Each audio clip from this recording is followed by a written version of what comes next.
All right, so today we're going over everything about aging. So a lot of people are told that it's just inevitable. As you age, you will gain weight, especially as a woman. So why are we told that? Why are we told that as women, it's inevitable that we're going to gain weight with age? We're going to understand why people say that, why it actually does happen, and also what to do about it to fight against it. So the first thing is, yes, as we age, women's hormones definitely do change a lot. Okay, so that is a fact. And hormones play a huge role in weight gain. What we aren't told is that we have a lot of control over our hormones, our environment, our lifestyle, and the decisions that we make, throughout the day that compound over years are what affects our hormones, as well as supplementation and whatnot. So it's not just you are, destined to have terrible hormones or it just randomly happens to you. And I think that's something that I want to remind people is that you have the power over that. So some things you can do, which we're going to really dive deeper into some of these things, but mitigating stress, because your stress hormone is cortisol. Cortisol plays a huge role in the ability to lose weight, as well as regulate appetite and all of that. The biggest thing is get blood work done. I have way too many clients who come to me and they immediately and automatically think that their hormones are the issue, before they make any kind of lifestyle changes. And no matter what, your hormones don't just all act the same. One supplement, one thing does not help all of them. And I know a lot of people just kind of randomly start supplementing, like, oh, I heard boron is good for your hormones, so I'm taking boron. I hear zinc or B complex or chasteberry is good for your hormones. Yet we have no idea actually what hormone could be affecting you specifically. So getting blood work done is always number one and what I would highly recommend everybody to do. With that being said, if you guys want a specific hormone blood panel that I would recommend, that I have used, my clients have used, it's super easy, it's relatively cheap, and it actually tests for the hormones that relate to weight gain, because a lot of times when you just go to your primary care physician, they're not testing for the hormones that we actually should pay attention to when it comes to weight loss. Let me know, because I have a link to get you there. It's super easy. And then also I want to say that when you get blood work done too, a lot of times you may be in a normal range. I want to make it abundantly clear that the normal range for Americans is unhealthy. Okay, we're living in a sick society. You do not want to be in a healthy, average, normal range for a sick society. So I would make sure that you get your blood work interpreted by somebody. Stephanie, I got you. I will send that to you for sure. 15 to 20 minutes of direct sunlight, that will help the production of testosterone, which affects your ability to gain or lose weight. Prioritize a sleep schedule, making sure you're going to bed, waking up at the same time, as well as getting quality sleep during that time. Eating whole food proteins within 30 minutes of waking up. Avoid staying sedentary for just too long. If you're at a desk for 8 hours a day or just anything, try to just stay sort of active, getting up every once in a while, stretching, taking yourself for a walk. Avoid high intensity cardio workouts, whether that's HIIT, long endurance styles, sprinting or running, or HIIT classes. That's definitely not going to do your hormones any favors as we age as women. I also would avoid birth control as much as possible. I would get familiar with tracking your cycle and taking your temperature so that you know when you're ovulating and when you are more likely to get pregnant.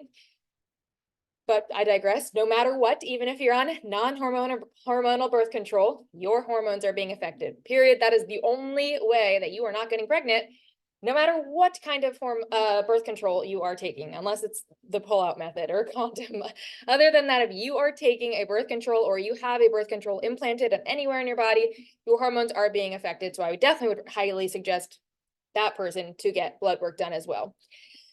As well as improving your gut health. Your gut microbiome has a direct correlation with your metabolism and your hormones. Eating colorful fruits and veggies every single day will only help the vitamins and the minerals that help hormone production and regulation, as well as just prioritizing fiber. And then this is in all caps for a reason: strength training. Strength training will help your hormones and will prevent weight gain with age. And here's why. So the main driver of age-related weight gain is muscle loss. As we age, we lose muscle, period. Muscle is an endocrine organ, meaning that it greatly influences our hormones and our metabolism. Okay, so just like we mentioned, all of those things will affect your hormones. Your muscle is an organ that is part of your endocrine system as well, influencing your hormones and metabolism. The more muscle you have overall, the more calories your body burns overall. The more youthful your hormonal profile will be. So when you go and get blood work and your labs done, your hormonal panel will reflect as a more youthful person if you have more muscle mass on you versus if you don't.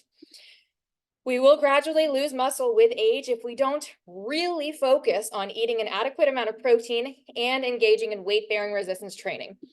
If we do not get ahead of the curve and fight the natural decline of muscle loss with age, we will naturally gain weight by eating the exact same calories as before.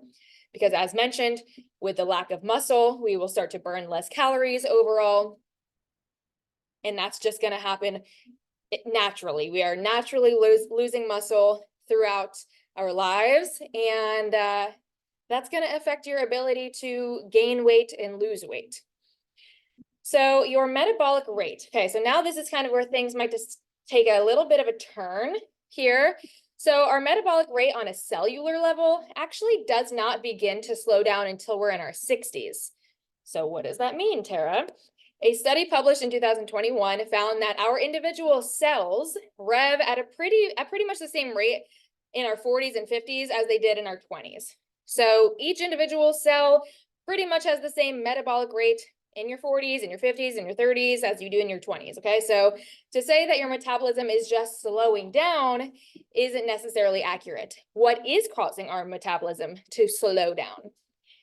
We are slowing down. You are physically slowing down. You are probably moving, doing a lot less than you were in your 20s, or eating a lot less, because under eating causes a slower metabolism. You probably ate a lot more in your 20s, causing a faster metabolism. People in their 40s, by that time, have usually spent about 10 to 20 years, maybe sitting at a desk, being glued to the couch, being chronically stressed out, having terrible sleep patterns, and just overall becoming more sedentary with time compared to their overall movement in their 20s. So it's not just because your body is now this age, it's how many years of compounded lifestyle changes has happened in that time. The statistics that I think are very interesting is that studies show at some point between the ages of 30 and 40, that's when we start to begin the muscle loss journey. Okay, so between the ages of 30 and 40, we begin to lose about 3 to 8% of your muscle mass each decade. That's a pretty big percentage, and that's a pretty rapid time frame. So if you really want to fight that curve, by strength training, by eating enough. Older folk who fail to get 25 to 30 grams of protein, specifically in the morning, are more likely to stay in a catabolic state. So our body is always in two states, either catabolic, meaning that it's using its energy to survive through muscle, or it's using its energy to survive through fat, which would be anabolic. So we don't really want to be in a catabolic state because that's the muscle loss mode. So if you fail to get that 25 to 30 grams of protein, specifically in the morning, you're more likely to stay in a catabolic state, meaning losing muscle all day.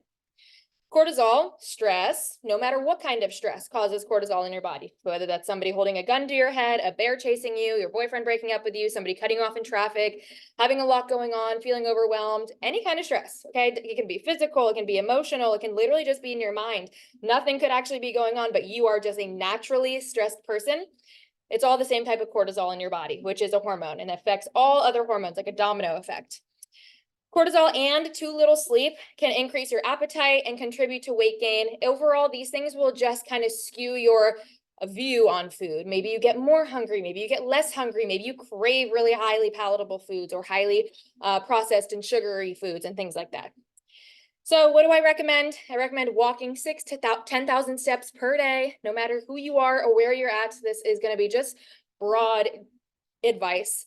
Eat whole foods, a protein-rich diet, practice some kind of mindfulness each day, literally just for 60 seconds. I know, Marissa, we are literally just doing 60 seconds a day of either a body scan or just slowing down your breath, whatever that is, tuning inwards, having some kind of mindfulness practice in your routine as just as important as your exercise and your nutrition.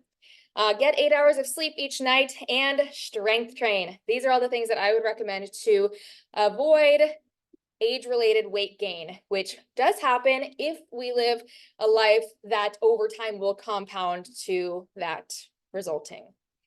And that's it. Hopefully that made sense. If anybody has any questions on specific parts, statistics, or anything, let me know. And also, if you just have anything that you want to share, talk about, ask questions, now's your time.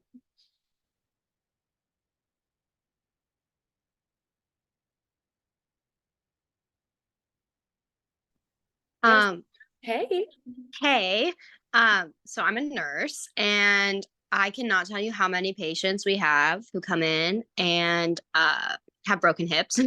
Like older ladies, they like always break their hips. And like one thing that's super common is osteoporosis when your like bones get really brittle and weak. And a lot of that's just because like you don't have the muscle strength to like do that. And it's really like a big problem. So that does happen. So it's just, it's important that you do what you can, but also like get all your scans and do all your like daily or not daily, like yearly tests and stuff to be sure that like you're in healthy ranges for all that. Totally. Such good advice. That was one of my favorite statistics, like learning as I've just been diving into like strength training and whatnot, is that yes, obviously strength training increases your muscle mass and your strength, which will prevent falling and breaking a hip in the future, but it also increases your bone density, preventing falling and breaking your hip. However, only in the first half of your life is that possible. So you're kind of starting off strength training later in life. We can still gain the muscle strength, which will help that. However, we don't have our entire lives to build bone density. But if you are starting to strength train in your 20s or maybe even in your early 30s, that's a good time to know that you will be able to increase your bone density. But there's a lot of other things you can do. But yeah, such a good point. And isn't that like the number one cause of death in like, I don't know, most people in their 60s or most women or something like that? There's like some category of people where literally falling and breaking your hip or breaking a bone is like the leading cause of death. It's a real thing. We don't really worry about that now, but Ansley sees it as a nurse, which is refreshing and a good reminder. Anybody else? Is there a blood test that will test your cortisone level? Cortisol. Is that a thing? Cortisol, is that a thing? Yep, yeah, the one that I'll send you which is one of the one of the tests that not all blood work tests for, but this one that I'll send you, it does. Okay, great. Yeah, which is exciting. Yeah, that was one that I really wanted to make sure is in it when you test it. All right, cool. Well, thanks, guys. A small little group today, but hopefully you got something out of it. Thanks for joining me. The next time I host these coaching calls, I'll be in Hawaii. So exciting. All right, so thanks, y'all. I'll talk to you later. Bye. Me and my brother. Bye.